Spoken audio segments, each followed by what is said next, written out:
नमस्कार। आप सभी का बहुत बहुत स्वागत है परीक्षा वर्ल्ड के इस यूट्यूब चैनल में।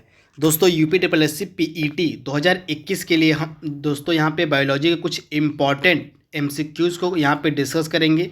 टोटल 50 इम्पॉर्टेंट एमसीक्यूज़ यहाँ पे कवर कराए जाएंगे जो कि जीव विज्ञान पर आधारित होंगे तथा ये सभी जो एमसीक्यूज़ होंगे ये आपकी जो परीक्षा होने वाली है पीईटी 2021 की उसके लिए काफ़ी इम्पॉर्टेंट होने वाले हैं। तो इस वीडियो का बिल्कुल ध्यान से अटेंड कीजिएगा। इस वीडियो में कुल 50 इंपॉर्टेंट प्रश्नों को आज हम कवर करेंगे जो कि जीव विज्ञान पर आधारित होंगे। तो चलिए आज के सेशन को शुरू करते हैं। पहला प्रश्न हमारा क्या कह रहा है यहाँ पे, रक्त क्या होता है। आपको बताना है कि जो ह्यूमन ब्लड होता है, जो मानव रक्त होता है, वह क्या होता है। तो ह्यूमन ब्लड क्या होता है, यह एक प्रकार का संयोजी ऊतक होता है, यानी कि ऑप्शन ए इसका बिल्कुल सही है। जो ह्यूमन ब्लड होता है, जो मानव रक्त होता है, यह एक प्रकार का संयोजी ऊतक होता है। तो ऑप्शन जो इसका ए है बिल्कुल सही है। अगला प्रश्न आपके स्क्रीन पर है, हीमोग्लोबिन का क्या मतलब, हीमोग्लोबिन क्या है। आपको बताना है, दिए गए 4 ऑप्शन में से सही ऑप्शन का आपको चयन करना है। आपको बताना है कि जो हीमोग्लोबिन होता है यह क्या होता है।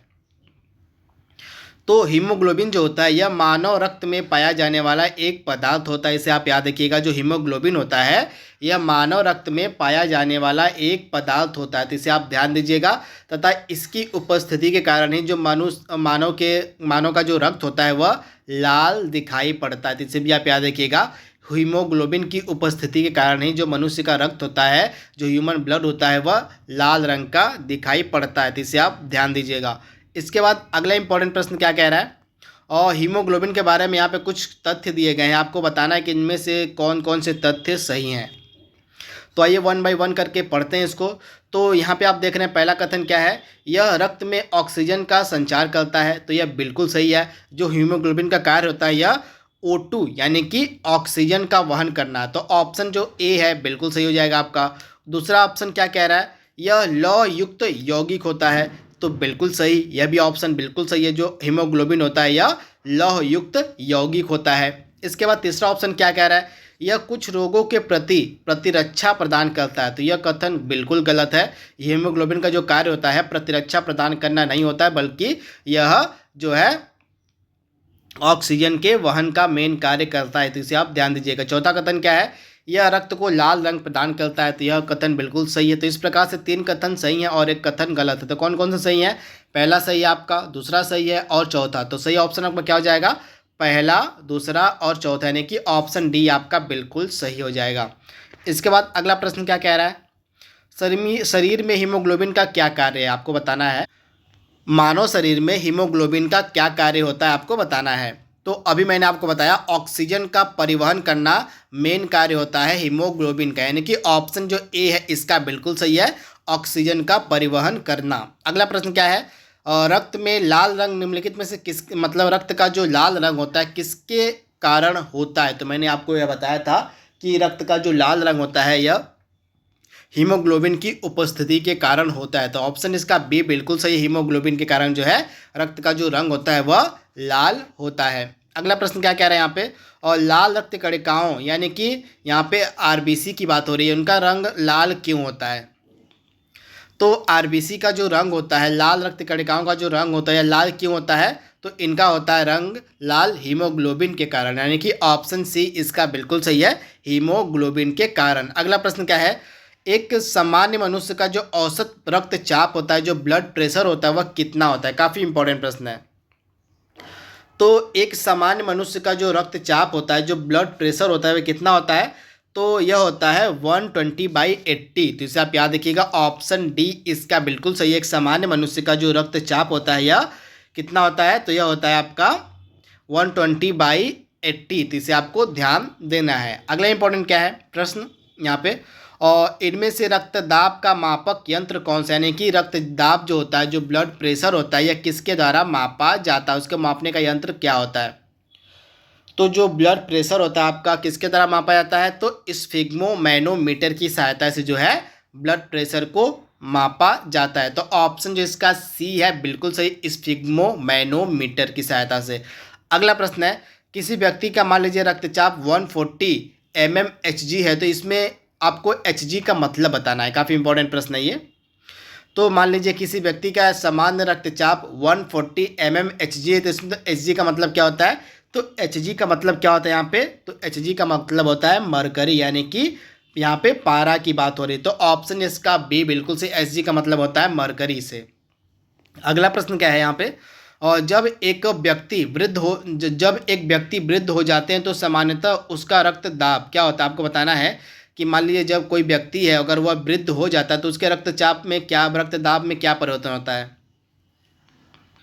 तो यह जो रक्तदाब होता है वह बढ़ जाता है, यानी कि ऑप्शन इसका बी बिल्कुल सही है, बढ़ जाता है। अगला प्रश्न क्या कह रहा है, हमारे शरीर में रक्त का दाब होता है, आपको बताना है हमारे शरीर का जो ब्लड प्रेशर होता है वह वायुमंडलीय दाब से कम होता है, वायुमंडलीय दाब से अधिक होता है, या वायुमंडलीय दाब के बराबर होता है। तीन ऑप्शन में सही ऑप्शन का आपको चयन करना है। तो सही ऑप्शन क्या हो जाएगा, वायुमंडलीय दाब से अधिक होता है, यानी कि ऑप्शन इसका बी बिल्कुल सही है। जो हमारे शरीर में रक्त का दाब होता है, जो हमारे शरीर का जो ब्लड का प्रेशर होता है वह वायुमंडलीय दाब से अधिक होता है, यानी कि ऑप्शन इसका बी बिल्कुल सही है।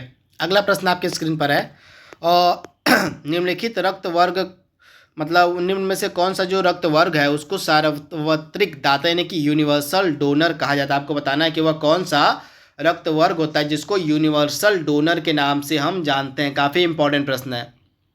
तो यूनिवर्सल डोनर हम कहते हैं किसे, तो ओ रक्त समूह के व्यक्ति को जो है हम यूनिवर्सल डोनर कहते हैं, यानी कि यह जो ओ मतलब रक्त वर्ग का व्यक्ति होता है वह ए रक्त वर्ग के व्यक्ति को बी के, ए बी के और ओ इन चारों को जो है अपना खून दे सकता है। तो इस कारण से इसको जो है यूनिवर्सल डोनर कहा जाता है, तो इसे आप ध्यान दीजिएगा। अगला प्रश्न क्या कह रहा है, तो अगला प्रश्न क्या कह रहा है, हमारा प्रश्न कह रहा है कि जो ए बी रक्त वर्ग का व्यक्ति होता है वह मतलब किस रक्त वर्ग के व्यक्ति से ब्लड ले सकता है, आपको बताना है। तो ए बी का जो रक्त समूह का व्यक्ति होता है या किसी भी रक्त समूह के व्यक्ति से जो है ब्लड ले सकता है, यानी कि जो है या ओ से ब्लड ले सकता है, आपका ए से ले सकता है, बी से ले सकता है और ए बी से, यानी कि चारों जो होते हैं रक्त वर्ग के व्यक्ति इन चारों से जो है ब्लड ले सकता है ए बी रक्त वर्ग का व्यक्ति। तो इसे आप याद रखिए, इस कारण से इसको जो हम सार्वत्रिक ग्राही कहते हैं, यानी कि इसको जो हम कहते हैं सार्वत्रिक ग्राही ए बी रक्त समूह के व्यक्ति, क्योंकि यह चारों रक्त समूह के व्यक्तियों से रक्त ग्रहण कर सकता है। तो इसे आप याद रखिएगा। इसके बाद अगला प्रश्न क्या है, और रक्त समूह की खोज किसके द्वारा की गई थी। तो रक्त समूह की जो खोज है यह कार्ल लैंड स्टीनर के द्वारा की गई थी। तो राइट आंसर आपका जाएगा option D, Karl Landsteiner के द्वारा जो है रक्त समूह यानी कि ब्लड ग्रुप्स की खोज की गई थी, जिससे आप ध्यान दीजिएगा, काफ़ी इंपॉर्टेंट प्रश्न है। तो कार्ल लैंड स्टीनर इसका राइट आंसर है। अगला प्रश्न क्या है, आरएच कारक का संबंध निम्नलिखित में से किससे है। तो जो आरएच फैक्टर है, आरएच कारक, इसका संबंध किससे है, तो यह किससे है, तो आप ध्यान दीजिएगा, जो आरएच कारक है इसका संबंध आपको मिलेगा किससे, तो बंदरों से, यानी कि ऑप्शन इसका जो सी है बिल्कुल सही है, बंदरों से। अगला प्रश्न क्या कह रहा है आपका, और किसी सामान्य व्यक्ति के रक्त का पीएच स्तर कितना होता है। तो 7.35 से लेके 7.45 के मध्य जो है एक सामान्य व्यक्ति का पीएच मान, और रक्त का पीएच मान, एक सामान्य व्यक्ति के रक्त का जो पीएच मान होता है वह 7.35 से लेके 7.45 के मध्य होता है। तो ऑप्शन सी इसका बिल्कुल सही है। अगला प्रश्न क्या है, रक्त का पीएच मान क्या होता है। तो यहाँ पे रक्त का पीएच मान वही होगा 7.4, यहाँ पे राइट आंसर हो जाएगा 7.4 होता है रक्त का पीएच मान। अगला प्रश्न क्या कह रहा है यहाँ पे, शरीर में निम्नलिखित में से कौन सा संक्रमण से हमारी रक्षा करता है। तो संक्रमण से हमारी रक्षा कौन करता है हमारे शरीर में, तो व्हाइट ब्लड सेल्स, यानी कि राइट आंसर आपका हो जाएगा श्वेत रक्त कणिकाएं, यानी कि ऑप्शन जो इसका बी है बिल्कुल सही। जो श्वेत रक्त कणिकाएं होती हैं, जो व्हाइट ब्लड सेल्स होती हैं, ये आपका जो है संक्रमण से हमारे शरीर की रक्षा करती हैं। तो ऑप्शन जो इसका बी है बिल्कुल सही है, तथा इनका जो जीवन काल होता है यह लगभग 10 से लेके 13 दिन तक होता है, व्हाइट ब्लड सेल्स का जीवन काल। और आरबीसी का जीवन काल कितना होता है, तो लगभग 120 दिन होता है आरबीसी का जीवन काल। तो दोनों आपको याद रखना है। अगला प्रश्न क्या है, रुधिर के प्लाज्मा में निम्नलिखित में से किसके द्वारा एंटीबॉडी निर्मित होती है। काफ़ी इंपॉर्टेंट प्रश्न है। तो एंटीबॉडी निर्मित करने का जो कार्य होता है यह होता है लिम्फोसाइट्स का, यानी कि ऑप्शन जो इसका बी है बिल्कुल सही, आप याद रखिएगा। लिम्फोसाइट्स का मेन कार्य क्या होता है, शरीर में एंटीबॉडी को निर्मित करना, यानी कि ऑप्शन इसका बी बिल्कुल सही है, लिम्फोसाइट। अगला प्रश्न क्या कह रहा है आपका? अगला प्रश्न है आपके स्क्रीन पर, यहाँ पे आप देख रहे हैं, और रुधिर में अश्वेत रक्त कणिकाओं की अत्यधिक मात्रा में उपस्थिति को रोग विज्ञान की भाषा में क्या कहा जाता है? काफ़ी इंपॉर्टेंट प्रश्न है।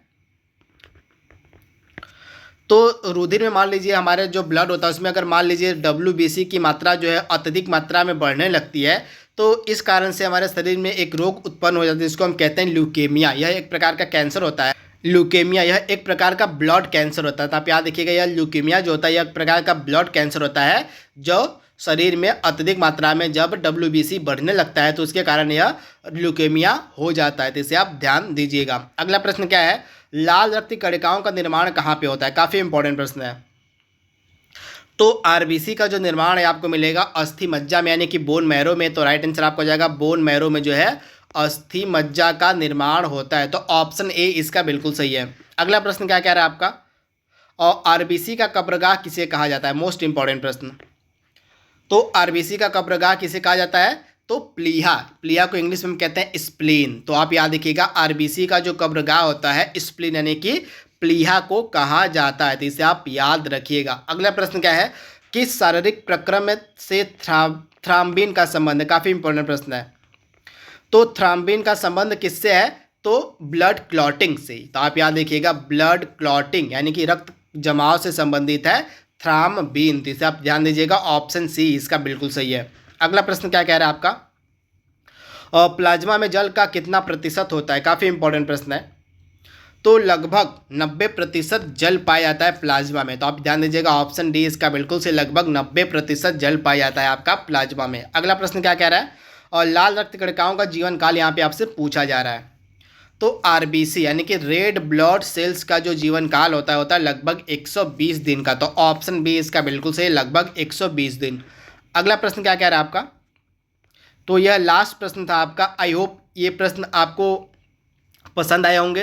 तो इसी तरह से हम आगे भी कुछ इंपॉर्टेंट MCQs को आप तक लाते रहेंगे जो कि UPSSC PET के लिए काफ़ी इंपॉर्टेंट होंगे आपके परीक्षा जो होने वाली है आपकी UPSSC PET की। तो आज के लिए बस इतना ही। Thank you, thanks for watching, thank you.